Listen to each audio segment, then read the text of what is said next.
Hi, welcome to this week's edition of Blues Talker. Again, John, Dave, and myself. We're going to look forward to our epic encounter next weekend against Munster. And of course, look back over our victory in the Champions Cup against Toulouse. So, lads, I have to say, I was saying to you just off air, Dave, it was probably one of the most amazing performances I've seen Leinster play. Kind of reminds me of when we had that moment of magic against Northampton in the second half, or when we hammered Cardiff in the quarter final a few years ago, 10 years ago or so. Like they were 90% on the money. Like everything just seemed to click, and they just looked a million miles better than Toulouse, or probably I don't think any team in that moment could have gone toe to toe with them. But it's apt that you mentioned the quarterfinal against Northampton, or the final against Northampton, because when I was kind of reaching back through the dark recesses of my mind to try and remember a better performance, the only performance I could come up with that matched it was that second half against Northampton. That was one of the most extraordinary performances I've seen from a Leinster team. They were really, really good. Now, okay, you could say, I'm sure we'll talk about Toulouse in a bit, but you can only do what you're let do, and they weren't let do anything, and we just played some wonderful rugby. Absolutely. I could say we left about 15 or 20 points out there. We were 90%. Well, we did blow a couple of things. So it could have been even worse for Toulouse. We gifted them 10 at the start of the game. 7 for the try when Gibson Park was charged down, and a silly kind of penalty let them in. It could have been a shutout. It could have been crazy, all right. They did get a legitimate maul try, which was, which is all them. They looked, to use a phrase, they looked leggy from the very beginning. Like somebody said, they barely made the warm up. Like they started to look knackered at about 10 minutes. To me, I don't know what. I know obviously they've had a few hard weeks, etc., but they just weren't in it. And I suppose when people are running at you, like we had what's that guy's name in Connacht? Friend of mine, Mick Hennessy, said it to me the other day. Ali Muldowney. You had Ross Maloney playing like Ali Muldowney, doing all the fancy stuff from the second row. My God, where did he get all that? Like the one for the try for. Somebody's put it on Twitter, a really nice little analysis of it. The pullback for Johnny Sexton. Yeah, he's analysing the first few phases, the last few phases before that try. And we get them in midfield, we go out wide, we 2 rucks out wide, and then we come back in. And there's a little triangle behind Ross Maloney, and he does a no-look pass back, fires it back at Johnny Sexton, who he takes out a couple of guys himself, and then Sexton runs through the hole, and he's clear with Josh van der Fleer on his inside, who eventually gets the ball, and with a lot of work to do. I don't know how he managed to get that ball down, in fairness, but it was. And Ross Maloney was doing that all game. He was fulfilling that role. It's obviously something they've been working on. Yeah, but like it's not a new tactic, because No. Farrell has brought this in with Ireland over the last few years, and we've seen it.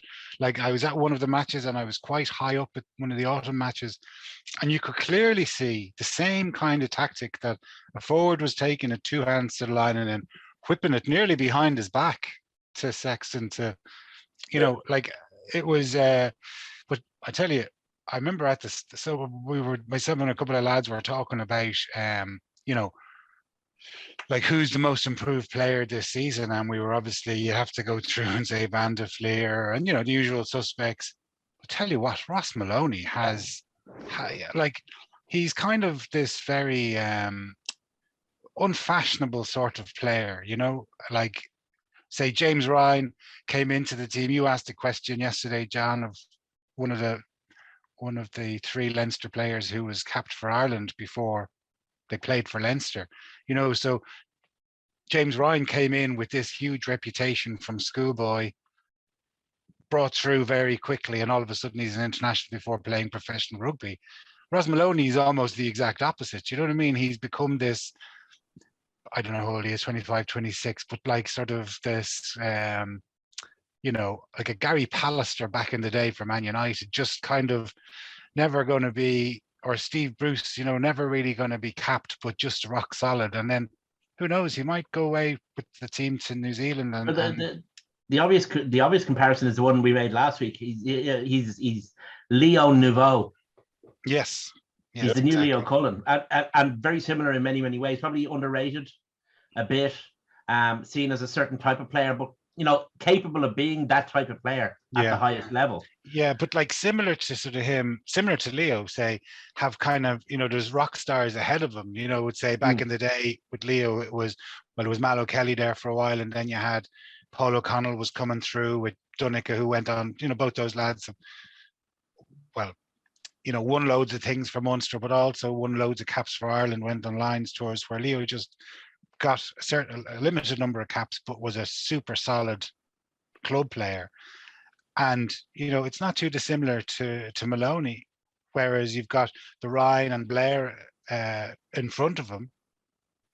And then you have, you know, you've got sort of him just toiling away, leader of the kind of the seconds when they go away to the Dragons. And, you know, it's very hard to build anything without a foundation. And guys like Maloney are real foundational players. They provide the surface for guys like James Ryan or Ryan Baird or whoever to do their work on. I just think he's been an absolutely superb player for us. We saw the real value of him. I mean, he doesn't strike you as being absolutely massive, and certainly not beside the likes of Miafu or whatever. But he's a hard man, a hard tackler, and he carries hard as well, you know. And then he does all those bolt-ons like those little passes and stuff. So, you know, he's when you're talking about player of the season or find of the season or most improved player, whatever you want to call it, he's certainly up there with any of the rest of them. One thing I mean, we do have to say, and I mean, it would be churlish to suggest otherwise, that Toulouse were in the full of their health. I mean, they played 100 minutes the week before. They'd flown in and out twice, which I don't think was the right move, but you know, own bed, own bog, it kind of is an important thing for players. But I was talking to somebody and they were saying it was going to cost them £1 million to stay for the week. Really? I don't know where your man came up with that number, but that's what he told me just before the match in the Aviva, that they had thought about it. And the champagne and the I mean, I presume they were saying somewhere like the Radisson, I presume maybe out in Stillorgan, something. You know what I mean? Like that doesn't come cheap. Yeah, you got maybe 50, 60 guys there you have to put up. So yeah, I suppose. But I mean, they did. I mean, you can't deny. I mean, it would be churlish and it would be inaccurate to deny that wasn't a factor in the match, because it was. But at the same time, they were. If Toulouse weren't able to control any element of that game, they weren't able to control any part of the pace of the game, which you like to do. If maybe you are feeling a bit leggy, like you say, Jason, you want to be able to control the pace of the game and play the game at your pace and play to your strengths. And instead, the exact opposite of what they would have liked to have happened, where they were being run all over the pitch, using the full width of the pitch. And that's one thing, actually, I mean, for all the talk, I mean, James Lowe brings many things to Leinster, but one of the things he does bring is it's not an unsafe thing to do to pass to him when he's out hugging the touchline, because he has the physical power not to get driven into touch, which means that the pitch is at its full width. The opposition has to defend along the full width of the pitch. And if you're already tired and you're having to cover that amount of real estate, it's absolutely exhausting. Yeah, like there was sorry, John, there was one good example of that, Dave, was maybe quite early in the first half. He tried to go up the touchline just outside their 22, and he kind of thought better of it, and he just dropped the shoulder and drove into somebody, you know, because he has that physicality, whereas you might see a slighter winger would be conscious of getting a hit off some flanker and he's going to be driven into touch, whereas Lowe has the physicality to take on a big forward and, you know, he can ride the hit. Knock him back, yes. He actually did it in that clip in the lead up to Van der Fleer's. He does. He takes it down the line. Yeah, he takes it and he forces his way back in, and exactly like you said, Dave, he's right out in the touchline, but he's baiting straight into the guy who's making the tackle and setting up the ruck, which goes back inside to set up that final phase. But to finish off on Ross Maloney, he will be the senior lock in Leinster next year, would you believe? He's 27, Jenkins is 26, Ryan is 25, and everybody else is younger. Like you've got 4 promotions from the academy. Is it? No, 3 promotions from the academy and Ryan Baird. We were complaining last week about our lock that we don't have a Damien Brown or one of those big, absolute massive bastards that Toulouse have, Joe Tekori, or one of those, and saying that's what we're short of. But we certainly got plenty of options at lock, and one of those younger players could potentially turn into a bit of a beast. Some of them are quite big lads if they filled out a little bit. Second rows only come into their prime in their late 20s, and that's exactly where Ross Maloney is.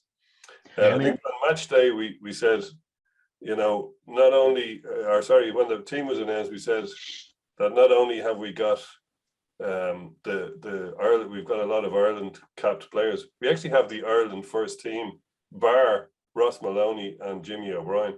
Like that's the Ireland starting team, bar the 2 of those. If you go through the players, I think Bundy Aki might have something to say about that. Well, okay, you might have something to say about it, but we could just as easily say Gary Ringrose and Robbie Henshaw. Yeah, but you'd be wrong. Say about it. Well, there you go. That's an argument for another day. But, no, it's just something that amuses me. People always say, "Oh, it's Henshaw and Ringrose." It's actually Aki +1 is the Irish centre partnership, and has been for the last year. Well, yeah, he's certainly in favour when it comes to Farrell's selection. Yeah. Now that could be down to injuries because Ringrose was out for a bit, and Henshaw, when Ringrose came back, Henshaw's went out. So, but it's between the 3 of them. Put it that way. Yeah. Exactly. But we certainly have the bulk of we are the bulk suppliers, to quote Gervais. Yeah. And I see other journalists have started nicking that phrase as well. Keane Tracy used it in the Independent as well. Actually, we all use it now. I'm telling you, Jerry's going to have to start copywriting some of those. He will indeed. Well, there was we talk about Ross Maloney, but he kind of stepped into the shoes, a very considerable size 19 boots of Tyg Furlong when he had to go off, but he was receiving the ball as first receiver and again flinging out 25 yard passes. Yeah, but not only that's obviously the headline grabber, but he was also doing exactly what Maloney was doing, taking the ball up to the line and then whipping it back behind him and putting defenders in a no man's land because they don't know whether they're ready to be battered by him or whether they've got to go and attack somebody else who's going to receive the ball. So, it's clearly something that we use very successfully. Yeah, it's something actually, I think it kind of addresses one of the real problems we had last year against La Rochelle, where they had some seriously big guys, but they were able to play rugby on their own terms. By using, we'd say, for example, Ross Maloney or Tyg Furlong so close to the line, that fixes their big defenders because they're not going to send a scrum half to tackle those. They're going to have to send a Miafu or a Takori. I think it also takes the. But sorry, Jay, just to finish. Then when they set and they fix, and the ball comes out the back, they're stuck. They're out of the game because they're not moving. I mean, it takes them long enough to get moving in the first place, those big guys. So if you're using that kind of nimbleness of hand as opposed to foot, it really does take them out of the game as a factor. And I think that might be a bit of a reaction to what we saw last year. Yeah, but I think as well, though, it's also giving Sexton, it takes the emphasis off the ball constantly. It takes him off the line. To Sexton. So, they don't maybe, let's say 5 years ago, the ball always went to Sexton, whether it was with Leinster or whether it was with Ireland. And so he was a target because if you're some, lunatic second row, all you have to do, one late hit on him and you have the Ireland's or Leinster's best player out of the game or certainly down. Now they don't know where he's going to get the ball. Is he going to get it from Furlong immediately, or is Furlong going to batter into him? Or so it just causes doubt and confusion. And it's those, like, Leinster are so good. It's those split seconds that really makes the difference. And again, to hark back to that try yet again, that was one of those loops where Sexton he dummied and went straight on. He didn't need to offload. He had a runner left and right, but he didn't need to use either of them. He saw that Rory Arnold was, as some wag said, was still groping around Sandyman because he bought the dummy that Sexton threw. But you were always saying that back in the days of I remember in 2013 it was a Gordon Darcy one against Wasps and you harped on about it a lot of the time, Dave, about how the option on a loop is if the guy doesn't buy either side of the loop, you just go straight on. So it's win-win no matter what you do, and that's what happened with that particular move. Sexton saw that Arnold bought the dummy and just went for it, and there you go. Next time, our next thing was try time. Like we heard the announcement of the European Player of the Year, or the nominees for it. So you've got three Leinster guys, Van de Veer, Lowe and Doris. Like, I really don't understand how Sexton isn't in there. Like, he is the nuts and bolts, and like when you take him out of the team, it's a very different team. Like he's played 6 out of this. Like, I was talking to someone about it and he said, "Oh, he hardly plays," but actually, he mightn't hardly play in the URC, but he's played in 6 of the 7 European games thus far, and he's played in 4 of the 5 Six Nations matches. And the only Six Nations match he didn't play in was against France, the one we lost. So, like, he is crucial to this team, and I think we're a better than average team if he's not playing, but we're a championship team if he is playing. And I think that's the difference with him. Just in terms of what you're saying there, or maybe it was because he doesn't. Has he played any much less than, say, Caelan Doris, who also was nominated? Yeah, well, I'd say they both played about the same amount. So in Europe particularly. So I don't know about that. I mean, it's an interesting set of nominations. There's the 3 lads. There's 2 guys from La Rochelle, who I can't remember at the top of my head, and then there's Dupont, of course. Yeah. It usually comes from the team, doesn't it? The player. Yeah, it usually comes from one of the final teams. But I think it's all journalists picking it, and presumably there's journalists from England, Ireland, Scotland, Wales, France. You know what I mean? They're going to have their own bias on the situation. And Stephen Jones. Well, there you go. So there's about to be a few Sarries players in there, will there be? No doubt. No doubt. But one thing you mentioned, James Lowe, earlier, one thing that was worth the price of admission was down in front of me on the sideline, where I think it might have been Sexton who kicked. I can't remember. And Lowe went out over the sideline, caught the ball, passed it inside to, I think, Jimmy O'Brien, it's Hugo Keenan, in midair before he hit the ground, and kept the move going. Now, I don't think we scored from it, but it was just an amazing bit of athletic, to go in the air and pass the ball all in one motion before your feet hit the ground and touch. He had a few of those moments, but that one was really, really nice. It's fabulous spatial awareness. Yeah, absolutely.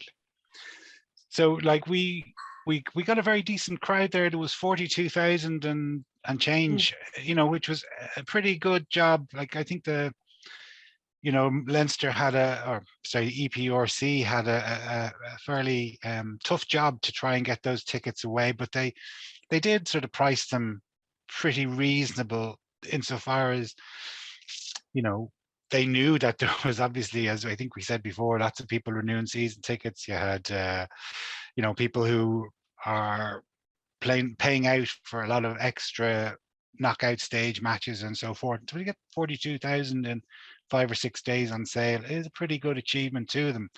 However, like, I couldn't find anywhere online, which obviously means must be much worse than you can imagine, the attendance that was at the other semi-final. Now, obviously, they moved it 7 hours away from where La Rochelle play, but they moved it 2 hours away from Paris into a city that's isn't really renowned for rugby, except Argentina's great victory against Ireland 24 years ago, Was 23 Rodri years in the ago. 99 World Cup squad? I'm not sure he was. No, he wasn't. He wasn't. Wasn't his dropping the famous one where somebody in the Irish management team released his bleep test results or something? His bench presses. That was it. Yeah. No. So okay. So like it wasn't a psychological problem for him going back to Lons then. No. I'd say he was delighted actually. Yeah. They probably gave him the chance of his first cap. A couple of those performances, but like still no, like whatever about it's our sixth final in 14 seasons, which is truly remarkable. I mean, not that statistics mean all that much, but it's actually we will have appeared in 43% of the finals since that one in Edinburgh in 2009, which is and obviously, like, I know some people don't like talking about it, but there's also the European Challenge Cup final we were in as well in 13, you know, so like it's just a great time to be a Leinster supporter. What do you think of the venue for Marseille? Like, there's obviously people who are trying to get down there are struggling. Prices of flights were through the roof and accommodation. Obviously, the Liverpool Champions League finals on the same night, and I think the Monaco Grand Prix is on the next day, which is not too far away from Marseille. So that's I think the Grand Prix is probably the one that's caused. I mean, there's nothing that can be done about the Champions League final. That game wasn't originally supposed to even be in France, so you know that's just an unfortunate conflict. The Grand Prix is a notorious price pusher anyway, so why they thought it was a good idea, but you know that's the EPRC. I mean, they were. I mean, you were talking about doing a great job getting that crowd in 5 days, and it was a great job because it's really it's really hard to sell anything over 30,000. Every ticket over 30,000 is harder to sell. There's an extra. I mean, I remember talking about this. It costs €2 more to sell each ticket over 30,000 in terms of effort and marketing spend and all that kind of stuff. However much it costs to sell tickets up to 30,000, it's an extra €2 per ticket over 30,000 because you have to spend much more to sell them. But the EPRC made a real effort, which they don't normally do. They're not famed for their flexibility in terms of ticket pricing. It has to be said. Now they had the usual, I say about 1,000 tickets at a tenner, but then there was lots of tickets at 25, prices from 25 all the way up, which would be a lot more flexible than you'd normally see from them. Yeah. So they do deserve a lot of credit from there. Then on the other hand, you've got Marseille. I mean, I was looking there. I still have my tickets from the 2020 final, which are good for this year. Which does make things hard for them as well, because they've been selling tickets for this match for 2 years. You know, so it offers them very little flexibility. And the other side is, I see the clubs are only getting 3,000 tickets. Are getting 3,000 tickets each. But if you take 6,000 away from the capacity to ground, which I think is 57, is it? Oh no, I think it's up to 65, something like that. Is it up to 65? Yeah. But even 59,000 tickets over 2 years, you know, they don't have a whole lot of wiggle room. So I think what this is the last, hopefully, touch wood, of the COVID affected finals, and it has been a COVID affected final. Yeah. Like I know some lads that I know are you know, they tried every different possibility to get there, and like I remember going down, what year was we play there? 2015, and we went to Barcelona, and in Barcelona up to, you know, I read on Leinster fans, fellas going as far as Menorca, and you know, various different routes to try and get there, which is all well and good, but it's like there isn't that many flights from Ireland to Marseille this time of the year anyway, scheduled flights. I know Ryanair have put some on and Aer Lingus are putting some on, but some of this could all be surpassed by events by the time this goes out. yeah, but some of them are absolutely outrageous, you know, like so 900 quid for a day trip is like scandalous. Than pay that. 900 quid for a day trip.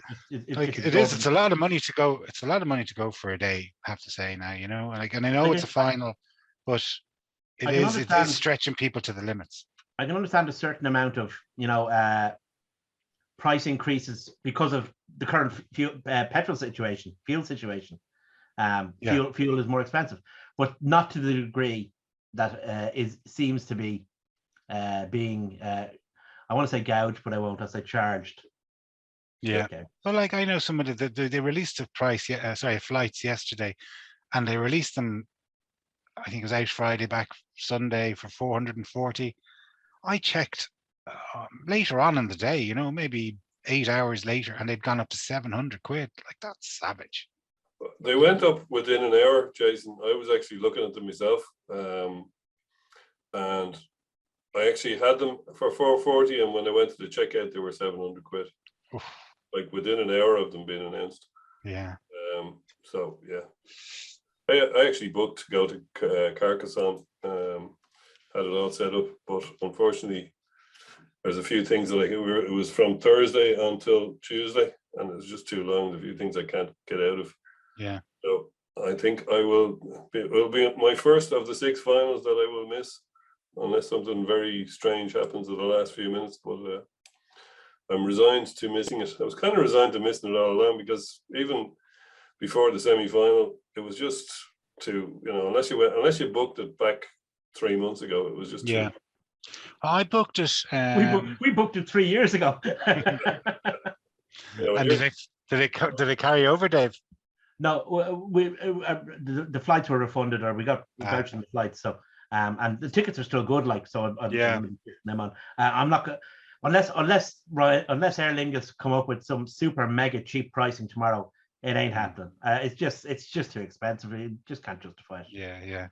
Yeah. I booked about maybe I say it was around the time maybe between the two Connacht matches, and just about we got it reason. I mean, still, yeah, but it was still expensive. But we just said, a few of us said we just go. But you know, like if I had left it and I was looking at the prices now, you do have to scratch your head and go, am I going to pay 800 or 700 quid for a flight, and then scramble for accommodation down there that it's all been booked out? You know, it's a couch is not very comfortable. Yeah. Well, anyway, so La Rochelle, we're going to play them in the final. It's going to be their second final in a row. Like, you have to sort of take your hat off to O'Gara, two European Cup finals and a top 14 final. Yeah. In the short time he's been there. But you know, one thing that I was thinking of, like, whatever about the poor quality of the match itself, I was just thinking, like, if that was a top 14 match, would they have moved it to the Stade Francais or the Parc des Princes or a ground closer to it? Would people have traveled? Like, I mean, I didn't think there was more than 10,000 at that match. Two of the stands looked completely deserted. Yeah. And you know, you just I do wonder sometimes whether the French have any interest. Like, even though La Rochelle won and they're into the final, like, do they really care about it? Like, if they have a big pro or top 14 match the following week, you know, would like to get into the semi-final. I think you've got a fairly unique situation of the French league. You've got a fairly unique situation in terms of the ground that was available. I mean, Parc des Princes wasn't available. Obviously, the La Défense wasn't available. I don't know if Stade Jean Bouin was available or not, but they wouldn't be welcome there anyway. So you're kind of wondering, well, where can they go? It's either Stade de France or North. Well, like, I mean, it's not the first time that there's been a Parisian club have rented out the Stade de France. Like, and that's true. That's true. I mean, it's something they could have done. Like, O'Gara was going mad, and then he pulled the horns in a little bit. I'm sure he was told to, but you know, like, he was really annoyed. It was like as though the Parisian club Racing were just making a point, or like as though O'Gara hinted at that, and then he kind of stopped himself short of really expanding on it. They could have been making a point. Yeah, he said they were playing silly buggers and it was political, he said. So, and then he kind of stopped. But anyway, look, that's who we're playing. But I was really I was hoping that Racing might, because Racing just looked completely disinterested, and I was hoping they'd win because that La Rochelle pack look enormous, and you don't want to get into an arm wrestle with them at all. No, but you'd be stupid to try. Of course, but you know, they can drag you into one. Well, hopefully that's the lesson we've learned from last year, is not to get dragged into an arm wrestle. which we did. I mean, there's going to be changes, obviously. Supposedly Will Skelton's out. Cara Barlow's definitely out. So it'll be interesting to see how they cope with those, because a lot of what they do is based around their size. You know, it's maul, kick, maul, kick. So look, it's the same as if you're playing any team with a load of fatties in it. You run it around the pitch. Just run it around the pitch. And the way Leinster are playing this year, we're set up to do that. Speaking of which, what the hell were Toulouse at keeping the ball in? They were kicking, they weren't kicking it. What were they thinking? Like, I couldn't believe it. They did it time and time again. It was obviously a tactic.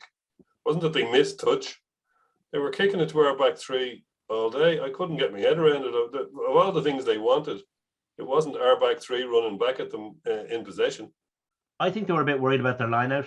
I mean, they have a lot of big guys, but they've taken off a lot of elevation. And we pinched a couple of their balls. We did, but like, I mean, it takes. I mean, it would take an entire rugby team, let alone two props, to get Miafu off the ground. I mean, he's a huge man. He's just physically huge. He's not. There doesn't look to be an ounce of fat in him, but he's massive. I remember their line out against Ulster, and it just looked like they were, you know, huge when they brought on those two brothers. Like, just absolutely monsters. They've also got like they had 2 6'7" monsters on the bench as well. Like they one at 19 and one at Joe DeCorey, and the French guy whose name escapes me was at 20. So, and they brought him on the flank, I think, as well, from memory. Yeah, they brought DeCorey on, but he looked knackered just running onto the pitch. Yeah. I mean, the run from the sideline to I think it was a scrum he started with, he looked exhausted by the time he got there. Yeah. Well, yeah, when you're playing a team with big guys, you do, like, I mean, like, obviously that Toulouse team is a good example of it. That's a huge, like, they have a huge pack. So we didn't stay stationary. Absolutely. Yeah, I'm just looking for that guy's name. Yeah, Miafu was the guy who was, I wouldn't say there isn't an ounce of fat on him. There's quite a few ounces. He's a huge man, though. A few stone of fat on him, but him and Rory Arnold started, and Takori and Flamant is the guy I'm thinking of, who was another massive fella on the bench. He was the extra forward. He was playing scrum half. He was in the 21 jersey, not the 20 jersey. Like, I can't remember who it was. I think it might have been Bob Dwyer. He said you can't coach big. That's true. We don't play big. We play rugby, and you can coach rugby. You know. So if you come up with, if you realize you're going to have these big monolithic players, then who are going to have, you know, fitness issues as the game goes on, as you go deeper into the game, just by dint of their sheer size. You know, you move them around the place. You don't let them trundle up and down in their lanes. You disrupt them. You make the game uncomfortable. You stress their skills, because otherwise you're just going to play into their hands. We need to play exactly like we didn't play after the 20th minute last year. Yeah. And even going back to Newcastle, the game in Newcastle. Yeah. You know, we kind of got sucked into a game plan that we shouldn't have got sucked into. My hope is that because now I wouldn't be as harsh on the guy as a lot of others are, but McGrath is a very orthodox scrum half. In terms of, he's more of a forward scrum half. He's not a pace guy, not like Gibson Park. Gibson Park didn't play in either of those games. Yeah, I thought actually we made 6 changes to the side that played in the semi-final last year. And I thought every one of those changes was an upgrade. Maybe with the one exception, Larmour and Jimmy, even though Jimmy O'Brien's playing very well, I would sort of put them on par, neck and neck. You know, I don't think there's a huge difference between, obviously Larmour has the experience and some Ireland caps, but Jimmy O'Brien's up and coming. But I would definitely say Maloney coming in for Toner was an upgrade. Darius for Ruddock. Sexton, obviously, the 2 halfbacks obviously are an upgrade. And Porter coming on for Healy. Like, Healy, it was a fine player, a brilliant player for 10 years, but, you know, he's he's coming to the end of his career, and Well, that's you know, that's like that's the he's sort of balance his you have to star is strike, starting to Jay. fade a little That's bit. the balance you have to So I strike. just thought, Because I mean, no, it's an important question. Yeah. Porter has played 17 times. Has made 17 starts as a loose head, 16 of them this season. Right? As a scrummager, would you say Porter's a good loose head? As a scrummager? Sorry, say that again, Dave. What I say? As a scrummager, how would you feel that Porter has played? He's been pretty good. I mean, he's obviously he's been up against some serious. Well, that's the thing, and he's very inexperienced. That's the point I'm making. He's a very inexperienced loose head. Yeah. I mean, obviously the benefits are the kind of the cost benefit analysis has come out and decided if you have Porter and Furlong on the pitch, it's better than having maybe a stronger scrum. Yeah, absolutely. We've lost Jason. Lost Jason. Oh well. Oh, he's back. Come Jason, in. you disappeared on us there. Your time's up. sorry, yeah, I just dropped there, lads. Sorry about that. No problem. Just saying, Leinster have obviously done a bit, and indeed have done kind of a cost benefit analysis on the benefits of having Porter and Furlong on the pitch for, you know, open play, as opposed to maybe the hit you take for having Porter and Furlong as the two props. Yeah, for nine scrums like a game. Whereas look at the turnovers that Porter brings in. Nine scrums is 27 points. Well, it's not. You know, it's not, Dave, because you're not going to give away a penalty if there's a scrum in the other team's half. So, like, you know, we haven't conceded you know, I thought again against the game against Leicester, we spoke about it last week. I thought our scrum was, and actually it was when the reserves came on that we were under the most pressure. And even then they stood up to it. We won a couple of penalties that while the commentators and the touch judge were trying to persuade the referee, there was the referee's decision that ultimately wasn't changed, and he gave the penalties to us. But I think that what it does do is that Porter brings an enormous amount of power, and that's where we were like, you can't just play a game of getting, you know, 15 scrum halves on the pitch and just everyone being super fit and running around. You also need 8 forwards that are able to, like, you know what I mean? Like, that's what I'm saying about that kind of that cost benefit analysis of having the two of them on the pitch at the same time, Furlong and Porter, as opposed to what hit you may take in the scrum.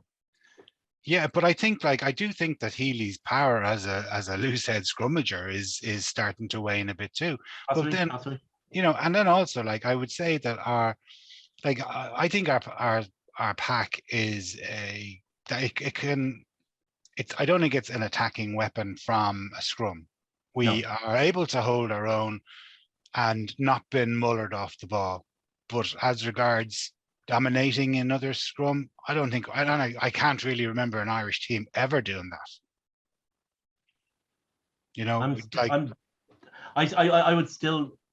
I think the Irish and Leinster scrum has been perceivably weaker this season.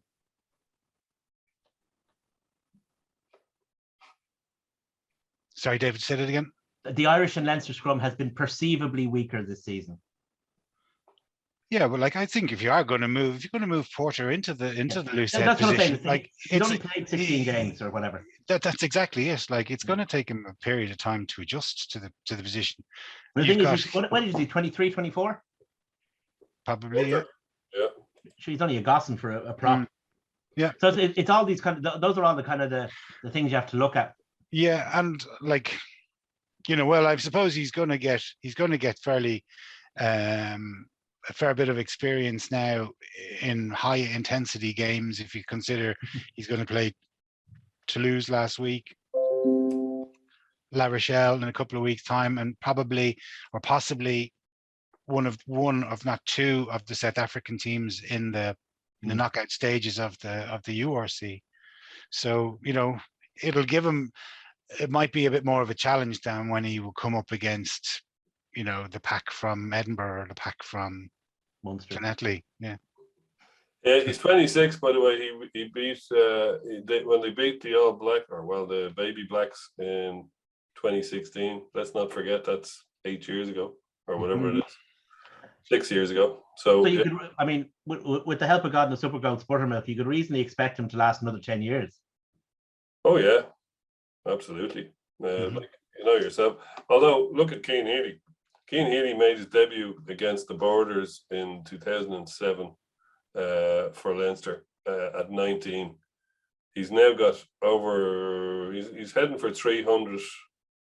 No, he's not. He's heading past 300, isn't he? He's got 200 and odd and 100 and odd Ireland caps. He's way past. He's really high on the mileage for first class rugby. So it's no wonder that he's starting to, go backwards slightly, wane a little bit. Like still, I wouldn't say it was face, put it that way. And that's probably happened to Porter as well because he started so young. So the guys who play till 37, 38 are generally the fellas who haven't started at 19, and the guys who started at 19 are the fellas who are retiring at 33, 34, Yeah. So we'll see how that pans out. I know Cian Healy has another year, so he's still at the level. I mean, yes, he's weighing, but he was top notch. Oh yeah.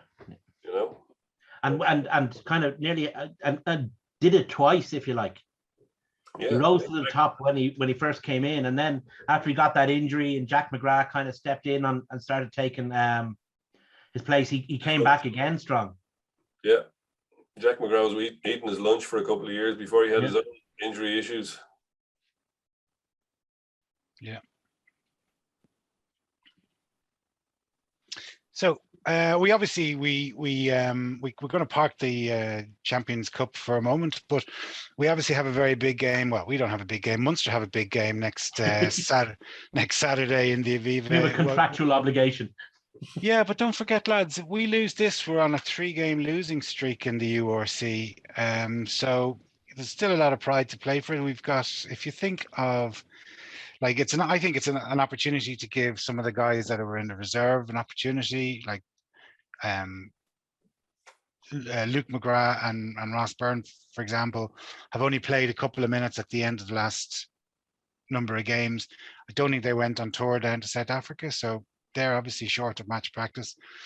And then you have other guys. You've got, say, Larmer coming back from injury, so I'm sure he wants an opportunity to impress. And then we've mentioned the two guys, Toner and Cronin, having their final swan song.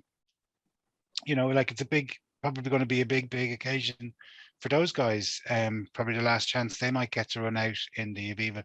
And, so like there's still a motivation, say, for the guys, but I'm sure at the back of everyone's mind is don't want to get injured for the Heineken Cup final.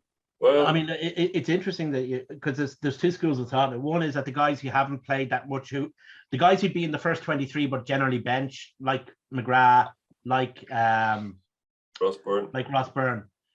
There's one school of thought that says, well, they're in the 23, they should be wrapped in cotton wool. And there's another school of thought that says they're in the 23, but they don't really play all that much. They could do with a run. So get them, Ruddock, Ed Byrne, maybe not Mike Alatoa, because I mean that position is just too important. But others of that played a lot last week anyway. He went give them a run out. He did play a lot. Like it's a gamble either way. You're gambling that they're undercooked, or you're gambling that they might get injured. So, which gamble do you want is the thing. Do they need to be super cooked if they're coming off the bench? Maybe not. Do we want to get them injured? Definitely not. So it's 6 of one, half dozen of the other in a game, and it's not the most important thing on the Leinster horizon. It's the least important game in the rest of the season by a long shot. It's a dead rubber for us. It's a contractual obligation. Yes, it's always nice to beat Munster. Like I'm in two minds. I don't want any Leinster team to ever lose to Munster ever for any reason. Having said that, I don't particularly want to see a South African team getting a home quarter-final either, so I'm kind of conflicted on that. So yeah, and Munster have nothing to gain out of this well, obviously they have a home quarter final of the game, but apart from that, like it's like when we play Treviso, if we don't win by 50 points, we're losers. Yeah. If we do win, It's a no-win game for them. If we They do, do actually, but they do, guys. I mean, whatever about a home quarter final, they've also got, like John, you've done it recently. It's not a short flight down to Cape Town or Joburg well, or Durban. I did say they've got a home quarter final of the game. Yeah, No, okay, but but it's not just a home quarter. So I was going to say, it's not just a home quarter final as regards playing in Thomond and getting some money. It's actually the physical fatigue that would put on, or stress, when you've got a big game the following week. You know, you're going to fly down to somewhere in South Africa, play a game, get on a plane and fly home, and the disruption that puts on your sleep patterns, well, I mean, not so much your sleep, but certainly the fatigue that you'd have from traveling down, everything being readjusted, your body getting used to altitude and so on, and then having to come back to Ireland or wherever the next round of games is going to be. So I think they're huge. They're going to be highly motivated, particularly after the way they went out against Toulouse a couple of weeks ago. They are going to have the bit between their teeth, and I think they're going to be coming for us. So if we're not on the money, like if we send out our thirds, you know, like it's I think we want to put out, like, even if we mightn't be, our heads aren't in the game, I still think there's a lot of pride from our team that we need to stand up. And like, I think I'd be giving those fellas, as I mentioned, the Ross Byrne, Luke McGrath, opportunities to stake a claim. Like, if you don't keep them motivated, what's the point in being a professional rugby player? If you don't feel you have a chance to participate in the starting 15, what's the chance? What's the point? I mean, I wouldn't argue. I wouldn't argue against either school of thought. But what I would say is, for Munster, and the point I think John was making is this isn't a game. This is a game Munster can't win. If they beat Leinster, they should beat Leinster, because Leinster have their minds on other things. And if they lose to Leinster, well, then they're just the worst in the world. It's a very, very hard fixture. It's going to be very hard. It's a hard fixture for Munster, is what I'm saying. Mm-hmm. Well, it's like when we play an Italian team. Yeah, they have a couple of notable injuries. Delande and Zebo are both out. We obviously have a few injuries. Peter O'Mahony is questionable as well. Is he? Yeah. Obviously, we know about Furlong and Lowe. Not that they would have played, but they're both out and both injured. So hopefully, they won't have too significant an injury that they'll be back for the 28th of May. But like, I think that like, there's still, like, that match was supposed to be played on the 2nd of April, and so they obviously moved the game to the Aviva. So there's going to be a lot of tickets sold now. Whether people will bother going, but they forked out the money. Well, it'll be interesting to see, actually, because there seems to be a certain amount of spite coming up from the south about the way that the ticket sales were handled for the two games in the Aviva over the last 2 weeks. What that's based on, I'm not really sure, and I haven't really looked at that deeply because I've got better things to be doing with my life. But I mean, for Munster, I mean, it's a Friday evening. It's what is it, 5:15 or 7:15? Sorry, Saturday evening, 7:15 on a Saturday evening, in the middle of, like, right in the middle of the championship. And it's a long drive up particularly from Cork or somewhere like that. Jesus, somebody's stolen Jason. Oh, call the cops. Yeah, somebody's kidnapped Jason. I've actually got a Munster excuse for the first time. I don't miss very many home games, but for the first time in my life, I'm going to a christening during the game. Sorry, not christening, a communion. Communion. I always mix up those two words. No, but it's a tough game. I mean, it's a Saturday evening in the middle of, I mean, look, we have to be realistic about where rugby is and the place things, and it's a really, really big game, and Leinster versus Munster is really, really big. But I mean, it's the middle of the championship as well. I mean, you're taking on the big dog there. Mm-hmm. Yeah, it's as we said last week, there are really only three possibilities: 3 Irish teams with home quarters, 3 South African teams with home quarters, or 2 of each. That's pretty much it. That's all the permutations.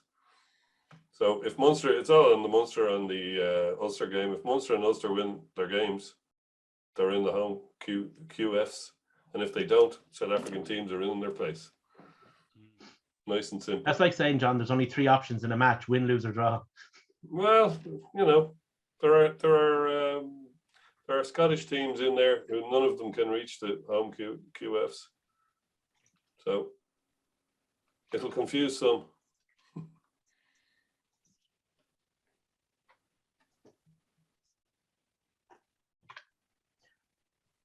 There's a bit of editing for you there, Dave. Yeah, I think we lost Jason again. That silence. Somebody poke Jason. We lost you again, Jay. Earth calling Jason. Jason, win, Jason. Jason? Hello. Hello? Jason. Oh, he's gone again. We're gonna have to build a better Jason. We have the technology. We can reboot him. Yeah. Here we Turn go. it off and switch it back on again, Jay.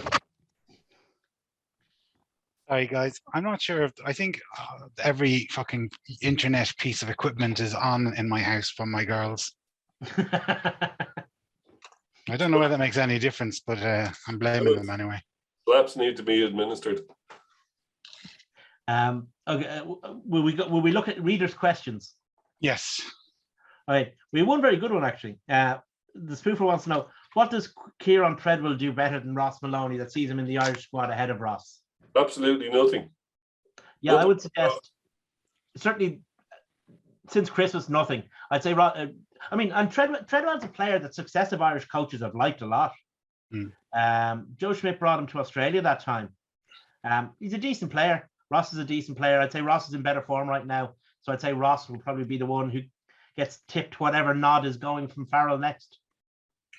I was going to say perhaps it's starting bigger games, but like in Now fairness to Ross- Maloney, he is starting the big games because but like is he only starting the games because of injuries? You know, but like say if you think last year, when did he ever really start a big game? If you had Toner available, if you had Fardy available, if you had Ryan available and Ryan Baird, you know, like he was probably our 5th choice second row last year. As John mentioned it, he's probably the senior guy next season because, well, he's certainly he's the eldest, but I wouldn't say, I'm not sure if he's a senior, but he's definitely the eldest. But like you've really only got, you know, Ryan there that you could say is definitely going to be starting. Where they're going to play Baird, I don't know, but I was, you know, and then is Jenkins pulling up trees in Munster? Well, not really. No, give Jenkins a good pre-season and a lack of injuries and some Leinster coaching, and we'll see what happens. You know, he could turn into it. However, this time last year, even if you took Toner and Fardy out of the picture, you would have had Ross Maloney behind Ryan Baird. Ryan Baird is definitely behind Ross Maloney. I know he's injured, and obviously that doesn't give him a shout to show his wares, but I'd say even if he was in the best form he's been in, he's behind Ross Maloney currently. I mean, he's not significantly bigger. He's probably significantly faster, but that's not necessarily something you want in the second row necessarily. He's a very flash player. He does all the fancy stuff really well. But come to nuts and bolts, you've got Ross Maloney every day and twice on Sundays for me anyway. Yeah, no, I'd agree. It'll be interesting at the beginning of next season to see how, when everyone's fit, hopefully, touch wood, and had a full pre-season, and it'll be interesting to see how that squad ladder, if you like, in the second row, excuse me, shakes out. Because obviously you've got James Ryan, who's like the if fit he plays kind of thing, and then you've got, you know, +1, and who's that +1? Because there's contenders there. I mean, there's extra contenders as well. I mean, at the beginning of this season, would you have put any kind of money on Joe McCarthy coming on as a substitute in a European semi-final? Year 1 in the academy. Yeah. So it's it's hard to know, but it's a good situation to be in. I mean, he's a guy who looks like he's got a big, thick second row head in him. Yeah, he could fill out into it. I mean, he's 6'6", so he's not going to be your 6'8" South African behemoth. But it's horses for courses. I think you could see Jenkins developing into somebody you bring to the south of France if you want a cart horse. Given good coaching and a win behind him going down the hill and all of that stuff, he could turn into that player. We'll see. The jury is still out, seeing as the guy hasn't even arrived in the province yet, and hasn't been fit for very long for Munster, and hasn't got a huge opportunity when he has been fit. He's been a sub in pretty much every game I've seen him anyway. Whether he started a few, maybe, I don't know. So we'll see what happens there. But our other rumored signing, yet to be confirmed, of Charlie Nathai, played pretty well for Lyon in the Challenge Cup semi-final. He's one of those guys like he's a cut above. What was your man's name? Andrew played for Goodman. Yeah, he's a cut above him, but he's one of those types of Kiwi players that does everything well and can fit into any position in the back line. And he may not be your starter in the Heineken Cup final, but he's one of the guys that can fill in anywhere and is solid as a rock, has great basics, all of that. So yeah, and he's a bit of he's a tough enough lad as well. So I can see him adding a lot of value, because we're kind of callow in the. Nobody's mentioned Conor O'Brien, but you have to think at this stage his ship has sailed and nothing's been announced about him. We don't know for sure. He could. Well, one thing I do know for sure is whatever his situation is, it's already been decided, and he knows what it is.